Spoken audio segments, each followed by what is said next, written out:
يسبح لله ما في السماوات وما في الأرض الملك القدوس العزيز الحكيم.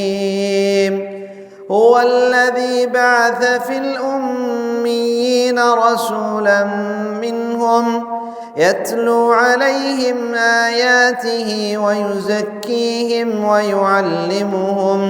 ويعلمهم الكتاب والحكمة وإن كانوا من قبل لفي ضلال مبين.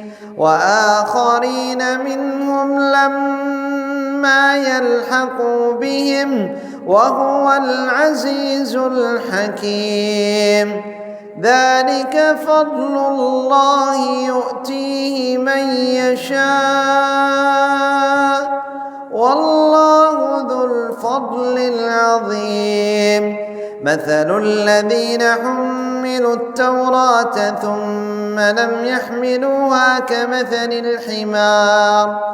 كمثل الحمار يحمل أسفارا بئس مثل القوم الذين كذبوا بآيات الله والله لا يهدي القوم الظالمين. قل يا أيها الذين هادوا إن زعمتم أنكم أولياء لله من دون الناس فتمنوا الموت إن كنتم صادقين ولا يتمنونه أبدا بما قدمت أيديهم والله عليم بالظالمين.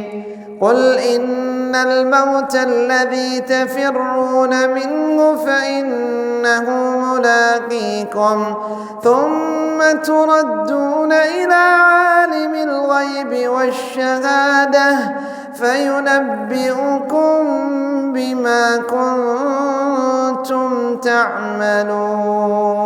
يا أيها الذين آمنوا إذا نودي للصلاة من يوم الجمعة فاسعوا إلى ذكر الله وذروا البيع ذلكم خير لكم إن كنتم تعلمون. فإذا قضيت الصلاة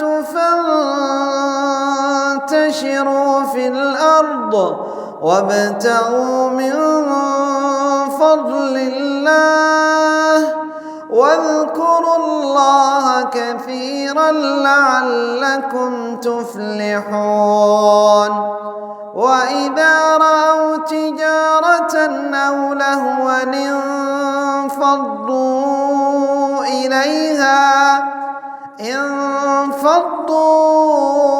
إليها وتركوك قائما